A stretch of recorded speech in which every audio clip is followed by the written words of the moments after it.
Paparan dari negeri di bawah Bayu, Jabatan Air Negeri Sabah digesa ambil tindakan pantas dan proaktif tangani masalah bekalan air bersih. Untuk laporannya, terus sahaja bersama Redwin Robin di Kota Kinabalu. Silakan Edwin.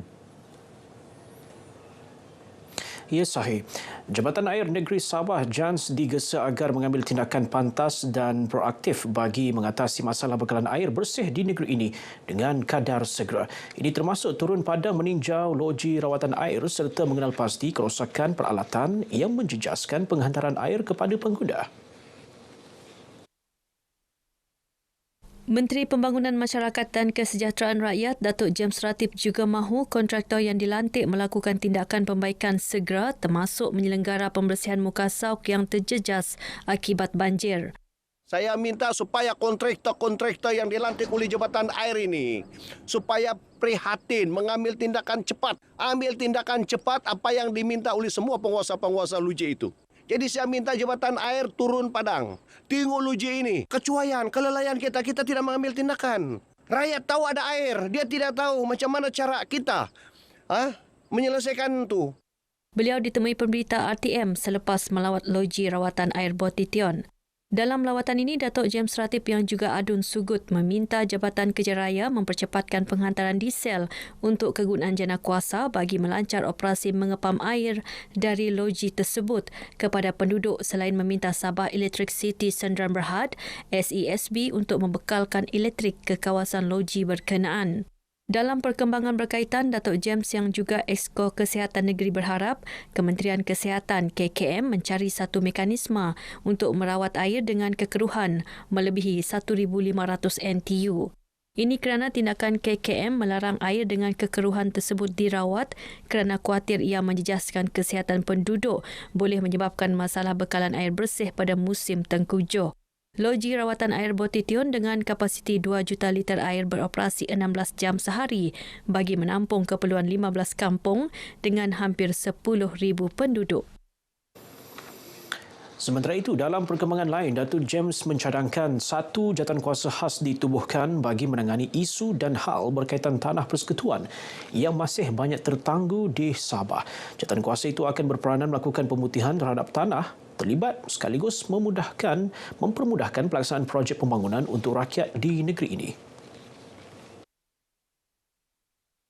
Saya mencadangkan supaya ada satu jawatankuasa khas untuk membuat pemutihan ke atas semua tanah-tanah persekutuan yang ada di Sabah ini. Sebab di situ kita akan kenal pasti mana tanah-tanah kerajaan yang sudah ada grant, mana-mana tanah yang masih berstatus PT dan mana bangunan-bangunan kerajaan persekutuan yang masih belum dipohon. Supaya projek-projek akan datang ini dapat dimulakan dengan kadar yang segera.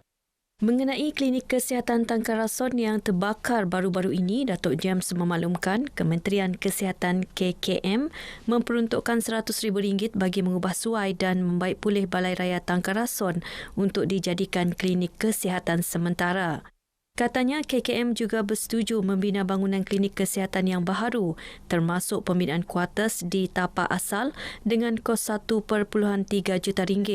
Pewartaan tanah telah dimohon KKM melalui Pesuruhjaya Tanah Persekutuan dan tidak lama lagi Jabatan Tanah dan Ukur Sabah akan mengeluarkan surat setuju duduk tapak untuk pembinaan klinik tersebut. Sejumlah RM44 juta diperuntukkan bagi pelaksanaan program inisiatif bantuan pendidikan Kerajaan Negeri Sabah tahun ini. Menteri Sains, Teknologi dan Inovasi Datuk Muhammad Arifin Muhammad Arif yang juga Exco Pendidikan dan Hal Ehwal Agama Islam Sabah berkata, daerah Nabawan dan Suk Keningau antara penerima awal inisiatif tersebut. Kita akan atur sehingga ke hujung tahun untuk semua daerah. Kita akan bertemu dengan PPD dan memberikan taklimat berhubung dengan apa inisiatif kerajaan. Di samping kita memberikan maklumat berkenaan dari masa ke masa. Dan mudah-mudahan ada manfaatnya untuk semua. Datuk Muhammad Arifin ditemui media selepas menyampaikan inisiatif bantuan pendidikan Kerajaan Negeri Sabah kepada Pejabat Pendidikan Daerah PPD Pensiangan, Badan Dakwah Daerah Nabawan, 30 sekolah menengah, 30 sekolah rendah serta 2 sekolah agama. Amat bersyukur dan amat berterima kasih kepada Kerajaan Negeri kerana sering memberikan bantuan sokongan dalam kita memacu kecembangan pendidikan di daerah Nabawan.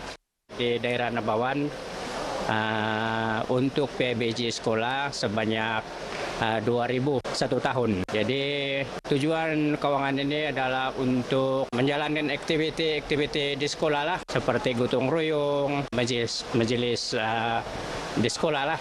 Peruntukan ini bagi merancangkan pergerakan badan dakwah di Majlis Daerah Nabawan. Dan besarlah harapan kami juga agar semoga di tahun akan datang peruntukan yang diberi ini dapat dipertingkatkan supaya kita dapat menyebarkan dakwah Islamiyah dekat daerah Nabawan dengan lebih berkesan dan jayanya.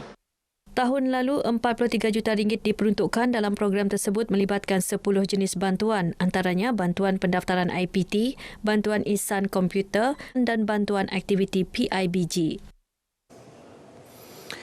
Projek Bantuan Mesra Rakyat BMR Sabah Electricity Server Berhad SESB yang dijalankan sejak 4 tahun lalu diteruskan lagi dalam usaha menyediakan rumah untuk penduduk memerlukan.